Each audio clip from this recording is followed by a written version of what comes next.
मुंबईतली एक एक जागा जिंकायची असेल आणि बेरजेचं गणित साधायचं असेल तर एका फॅक्टरमुळे कडे दुर्लक्ष करून चालणार नाही। तो फॅक्टर आहे मुंबईतला मुस्लिम मतदार। मुंबईत एकूण जेवढे लोक राहतात त्यापैकी 22% मुस्लिम आहेत। म्हणजे मुस्लिमांची मतं ही मुंबईकरांसाठी निर्णायक ठरू शकतात।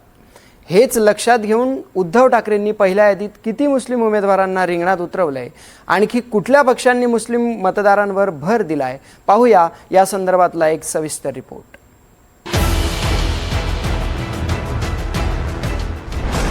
मुंबईत मुस्लिम उमेदवारांसाठी विशेष रणनीती।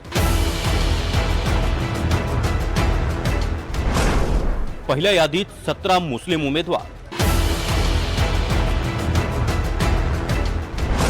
ठाकरेंच्या शिवसेनेचे पहिल्या यादीत 5 मुस्लिम उमेदवार। मुंबईतल्या मुस्लिम मतदारसंघांवर ठाकरेंच्या शिवसेनेचं विशेष लक्ष आहे, कारण लोकसभा आणि विधानसभा निवडणुकीप्रमाणेच महापालिका निवडणुकीतही मुस्लिम मतदार साथ देतील अशी आशा ठाकरे गटाला आहे। मुंबईत मराठी मतदारांचा दबदबा असलेले 72 वॉर्ड्स आहेत, तर मुस्लिम मतदारांचा प्रभाव असलेले 41 वॉर्ड्स आहेत। मुंबईमध्ये 18 जागांमध्ये 50% मुस्लिम लोकसंख्या आहे, तर 7 जागांवर 35% मुस्लिम लोकसंख्या आहे। वांद्रे पूर्व, वांद्रे पश्चिम, गोवंडी, अणुशक्तीनगर, मानखुर्द, भायखळा, मालाड मालवणी, मुंबादेवी, वर्सोवा, कुर्ला, चांदिवली, घाटकोपर पश्चिम हे मुस्लिम बहुल भाग आहेत। मराठी बहुल भागातून आपल्याला मतं मिळतील असा ठाकरे बंधूंच्या युतीला विश्वास आहे, पण मुस्लिम मतदारांना आकर्षित करण्यासाठी ठाकरेंनी मुस्लिम उमेदवारही रिंगणात उतरवले आहेत। जोगेश्वरी पश्चिम ओशिवरा मधल्या प्रभाग क्रमांक 62 मधून झिशान चंगेज मुलतानी, जोगेश्वरी पश्चिम मधल्या सहकार रोडवरचा प्रभाग क्रमांक 64 मधून सबा हारून खान, पवई मधला प्रभाग क्रमांक 124 मधून सकीना शेख, गोवंडी मधल्या प्रभाग क्रमांक 134 मधून सकीना बानू अशा 4 मुस्लिम उमेदवारांना ठाकरेंनी पहिल्या यादीमध्ये स्थान दिलंय। प्रभाग क्रमांक 4 मधून राजू मुल्ला यांना उमेदवारी देण्यात आली आहे। विधानसभा निवडणुकीत वर्सोव्यातून हारून खान हे 25 वर्षांनी ठाकरेंच्या शिवसेनेचे मुस्लिम आमदार झाले। त्यांची मुलगी सबा हारून खान यांनाही तिकीट देण्यात आलंय। मुस्लिम मतांमागे ठाकरेंची रणनीती काय? तर विधानसभा निवडणुकीत उद्धव ठाकरे गटाला अल्पसंख्याकांची 9% मतं मिळाली होती। जोगेश्वरी, गोवंडी आणि भायखळ्यातल्या मुस्लिम बहुल भागांमध्ये ठाकरेंना मतं मिळण्याची अपेक्षा आहे। मुस्लिम बहुल वॉर्डांमधल्या बहुतांश जागा मनसेऐवजी उद्धव ठाकरेंची शिवसेना लढवेल। भायखळा, वांद्रे पूर्व, वर्सोवा या मुस्लिम बहुल भागात ठाकरेंचा आमदार आहे। या भागात मतं मिळण्याची ठाकरेंना आशा आहे। ठाकरेंनी मुस्लिम उमेदवारांना तिकीट दिल्यानं भाजपनं ठाकरेंवर पुन्हा लांगुल चालनाचा आरोप केलाय। ठाकरेंचा विश्वास आता मराठी मतांवर राहिलेला नाही, हिंदू मतांवर राहिलेला नाही। त्याच्यामुळं मतांचं लांगुल चालन असं केल्यानं होतं आणि त्यांना मराठीच्या मताची पर्वा नाही, हिंदूच्या मताची पर्वा नाही। त्यांना सुचलेलं शाणपण आहे, विपरीत शाणपण। दुसरीकडे सगळ्यात जास्त मुस्लिम उमेदवार अजित पवारांच्या राष्ट्रवादीनं मुंबईत उतरवले। अजित पवारांची राष्ट्रवादी मुंबईत स्वबळावर लढतेय। अजित पवारांच्या राष्ट्रवादीचं नेतृत्व नवाब मलिक यांच्याकडे होतं। मलिकांची छाप मुंबईतल्या राष्ट्रवादीच्या यादीवर दिसते। राष्ट्रवादीनं मुंबईत 37 उमेदवारांची पहिली यादी जाहीर केली आहे, ज्यामध्ये अजित पवारांनी 9 मुस्लिम उमेदवारांना उमेदवारी दिली आहे।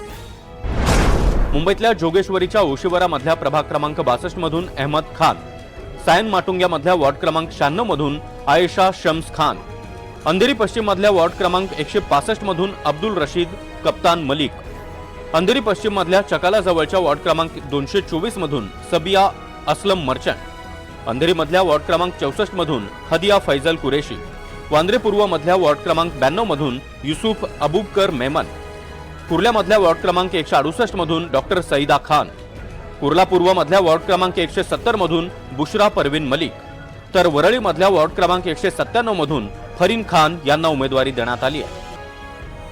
राष्ट्रवादीचे मुंबईचे अध्यक्ष नवाब मलिक यांनी एक घोषणा केली होती। आपल्या कुटुंबामधून कुणीही निवडणूक लढवणार नाही असं मलिकांनी म्हटलं होतं। मुश्रीफ साहब, यहाँ पे बहुत सारे लोगों ने कहा कि तुमच्या घरातला एखादा उमेदवार उभा करा, पण मी आज जाहीरपणे सांगतो, या मतदारसंघामध्ये आमच्या घरातला एक पण उमेदवार कोण राहणार नाही। कार्यकर्त्यांमधून आपण नेता बनवण्याचं काम करू। काही कार्यकर्ते आग्रह धरतात की यांना करा त्यांना करा, पण घरातली लोक इथे लढणार नाही, हे जाहीरपणे आज मी आपल्या समोर सांगतोय। अशी घोषणा करणाऱ्या नवाब मलिकांच्या कुटुंबात राष्ट्रवादी काँग्रेसनं 3 जणांना उमेदवारी दिली आहे. नवाब मलिक यांचे बंधू कप्तान मलिक यांना प्रभाग क्रमांक 165 मधून उमेदवारी देण्यात आली आहे. तर नवाब मलिक यांची बहीण डॉक्टर सईदा खान यांना प्रभाग क्रमांक 168 मधून उमेदवारी मिळाली आहे. कप्तान मलिक यांच्या सुनबाई बुशरा नदीम मलिक प्रभाग क्रमांक 170 मधून निवडणूक लढवणार आहेत. कप्तान मलिक यांचा प्रभाग 168 होता, तो सध्या महिलांसाठी राखीव झालाय.